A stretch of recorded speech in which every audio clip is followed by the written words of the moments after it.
Hello everyone, welcome back to the Microservices Masterclass. In our previous episode, we learned how microservices communicate using API gateway and how they discover each other using service discovery. But today we are going to solve one another problem that almost every developer faces. Imagine you are building one Spring Boot application.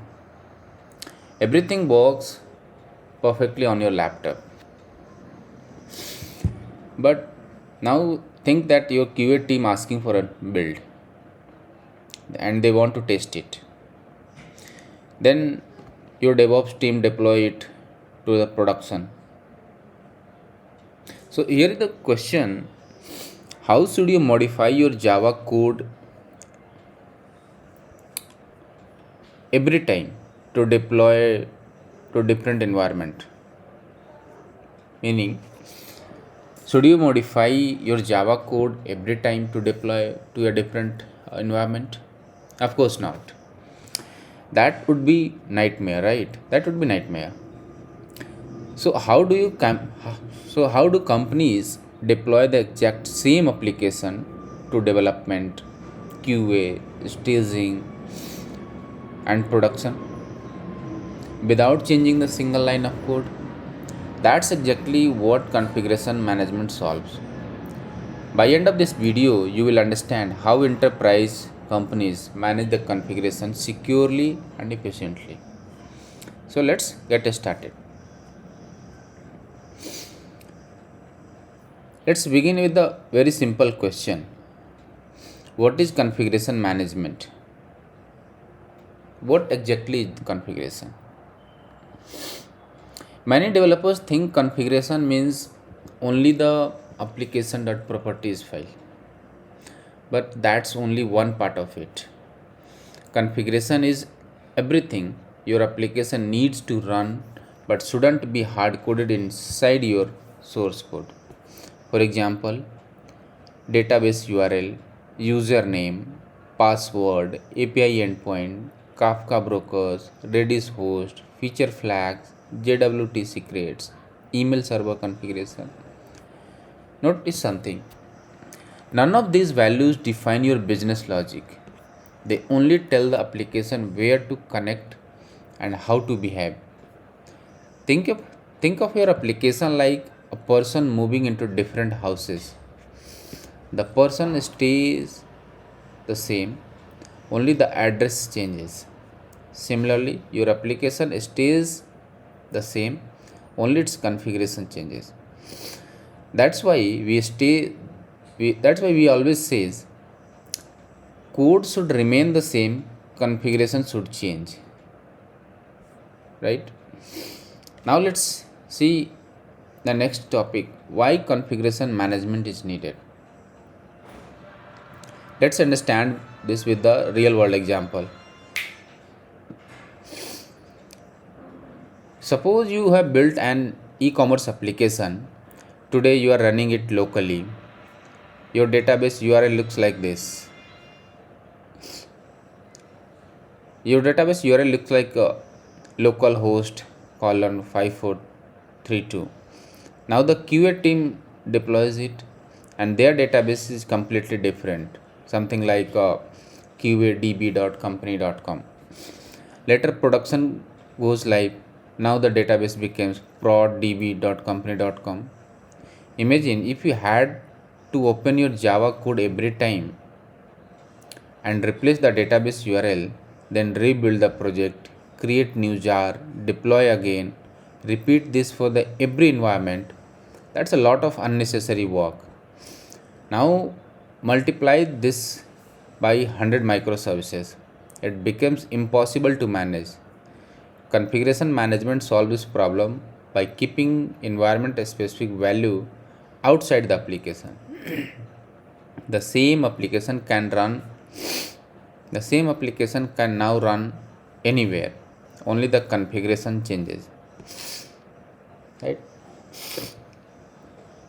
Now let's move to the next point, hard coded versus externalized configuration. Let's compare these two approaches. Suppose I'm writing a Springboard application.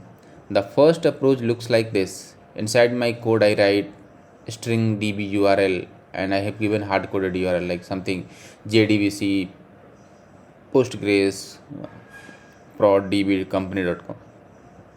I have given a hard coded example. Looks simple. It looks simple, right? But this is exactly the terrible practice. Why? Because tomorrow, if production changes its database server, I need to change the code, compile again, deploy again. Risk introducing bugs. Instead, imagine I'm writing a Spring database URL and I'm passing one database URL variable. Now, where does database URL come from? It can come from environment variables, config server, Kubernetes config map, Docker, cloud map. Now the application doesn't care what the value is. What the value is. Someone else provide it. That's called externalized configuration. And that's exactly how modern microservices works. Now let's move to the next point, configuration server architecture. Now let's see how companies manage hundreds of microservices. Suppose you have user service, order service, payment service, inventory service. Every service needs configuration. Instead of storing configuration inside every project, companies create one centralized configuration server. Think of it like a Google Drive. Instead of every employee keeping separate copy of the document, everyone opens the same document from one place. The configuration server works exactly like that. Usually it connects to the Git repository. Inside Git we store files like application dev.yml, application qa.yml, application prod.yml. When the order service starts, it asks the configuration server, can you please give me my production configuration? When configuration server start, it asks the configuration server, can you please give me my production configuration? The server replies with the correct configuration. The service starts, no code changes, no rebuilding, no deployment, simple and clean.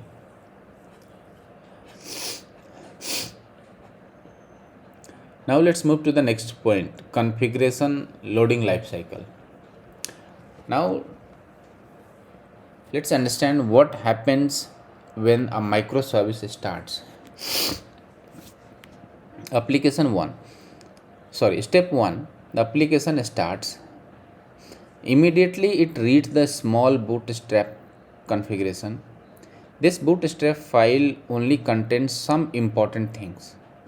Where is the configuration server? That's it. And next, the application contacts the configuration server, and the server look inside Git, download the correct configuration and returns it.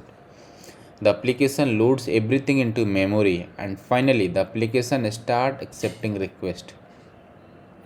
Notice something, the service doesn't contain production value. It downloads them when it starts.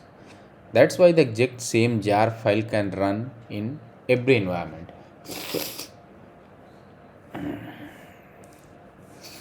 Now let's see the configuration refresh.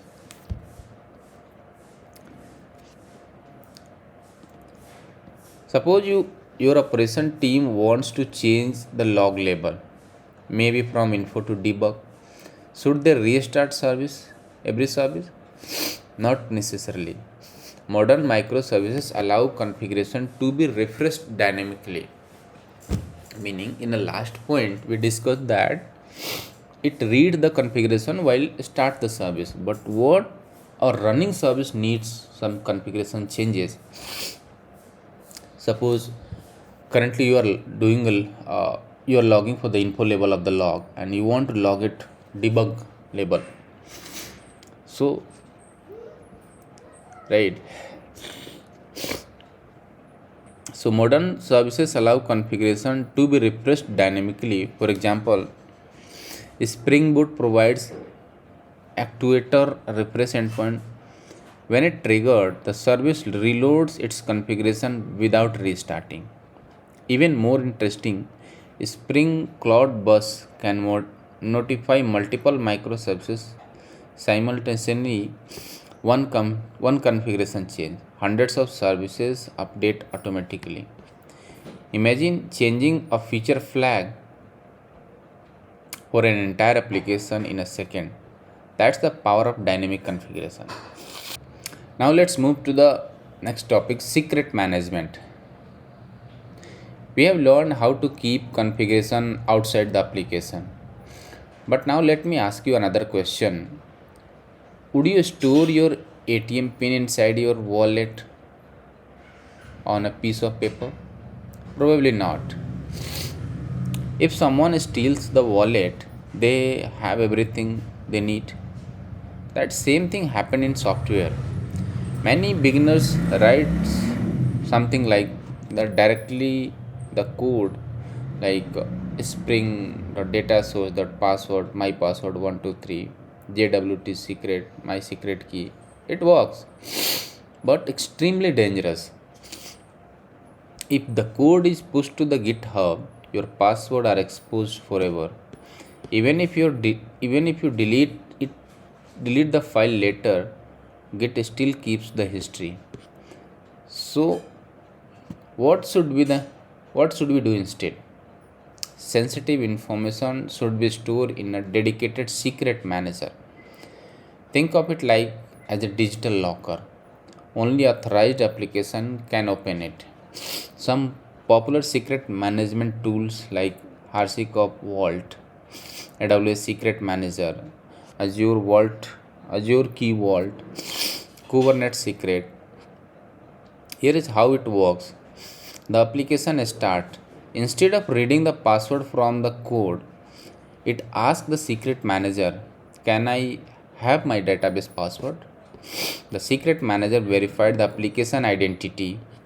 If it's authorized, the password is returned securely. Notice something important. The developer never hard codes the password. Operation team can even rotate password regularly without changing the application. That's one of the biggest advantages of the proper secret management. Now let's move to the next topic, feature flags. Imagine this situation.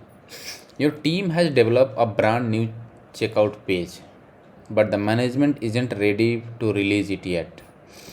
Should you wait another month before deploying the code? No. Instead, deploy the code today but keep the feature flag turned off. This is exactly what a feature flag does.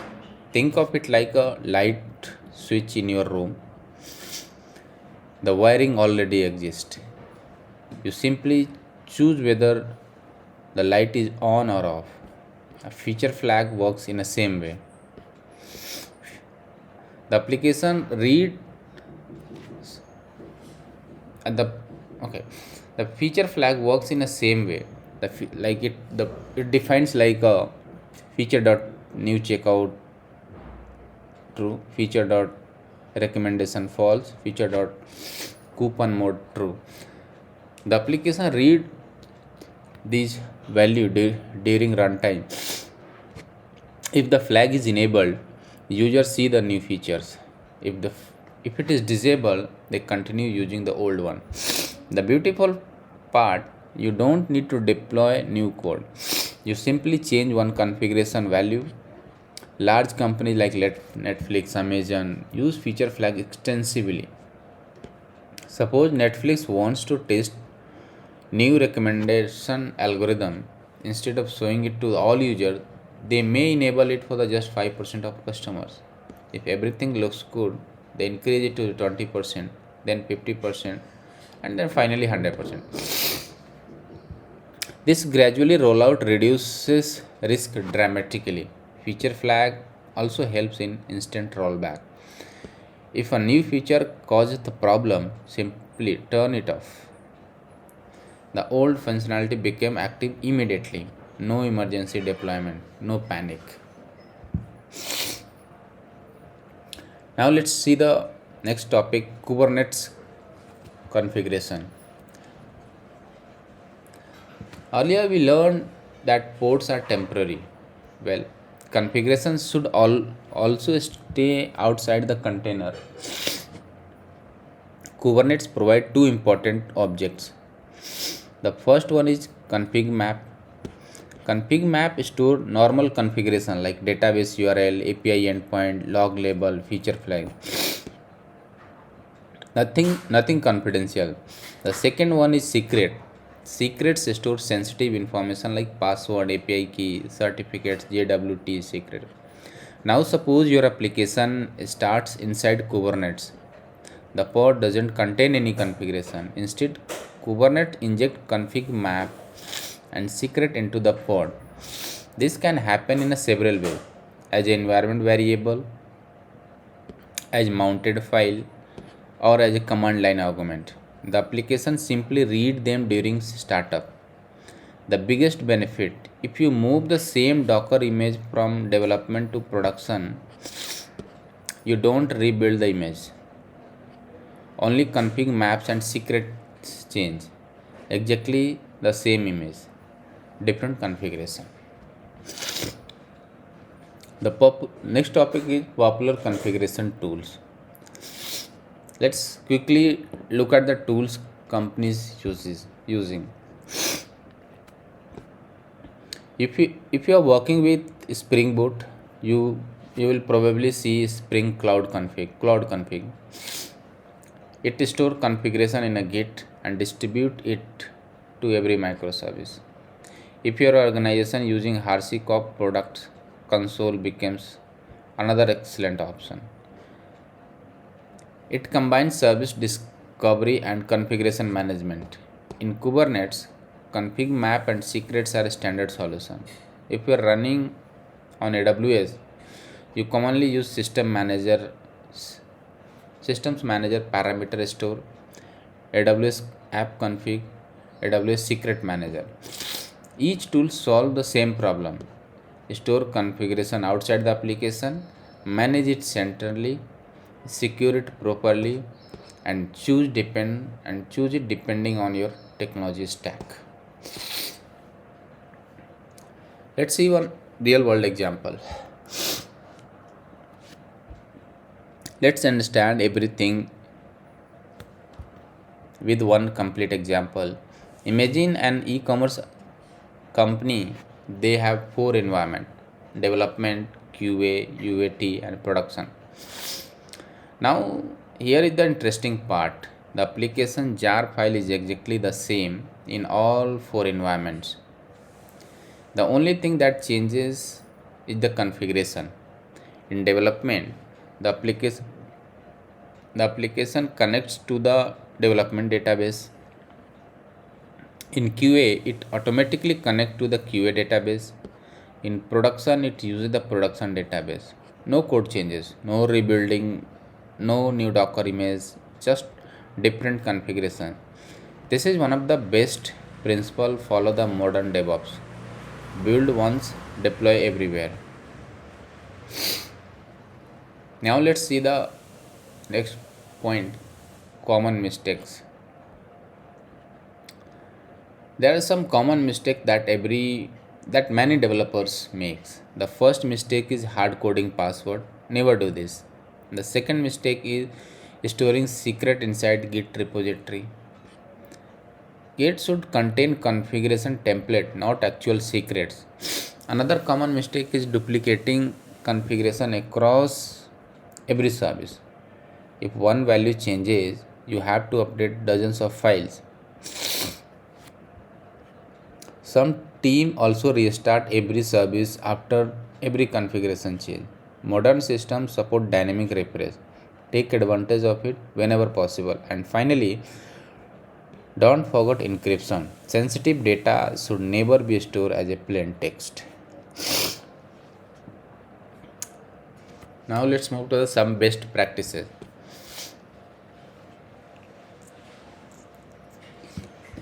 Production ready, there are some production ready recommendations. Keep configuration outside your code, first one. Second one is store secrets separately from the normal configuration. Third one, encrypt the sensitive information. Fourth is use version control for configuration changes. Validate configuration during application startup. Monitor configuration changes just like application code. Use feature flag instead of frequent deployments, and follow the principle of least privilege. Only the service that actually need a secret should be allowed to access it. That's how enterprise application stays secure. Right?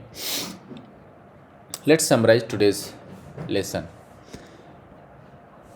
Configuration should never be hard coded inside your application. Keeps configuration centralized so multiple services can share and manage it easily. Use dedicated secret management tool to protect password, API keys and certificates. Feature flag allow you to release software safely without deploying new code. Kubernetes provides ConfigMaps, secrets, and secrets to inject configuration into containers. And remember one sentence because you will hear it throughout your software engineering career. Build once, deploy everywhere, configure externally. That's one core principle behind cloud native microservices. That's complete our discussion on the configuration management in microservices. In next episode, we will learn how microservices communicate synchronously and compare REST APIs with gRPC.